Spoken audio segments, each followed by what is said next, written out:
low gear. This is high gear. Oh, that's fast. Yeah, it's up around 40. It'll, yeah? going, it's a stopping. Okay. Stopping. The brakes are low on the primitive side.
Isn't it cool? Oh, yeah, you can honk the horn, and I could shut this for you so it looks like you're driving. Remember? Wait. One more time. Once you get the hang of it, you do. Yes, like, yeah. for example, the stuff that your steering wheel right there that you have. You see those little things that hang on the side?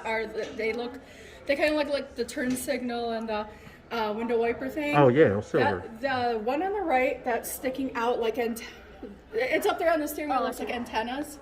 Yeah, you see it right there in front of you. Yeah. Oh, The okay. silver one. So the one on the right is called a throttle. It kind of works like how cruise control works. So the more you go, it'll go faster.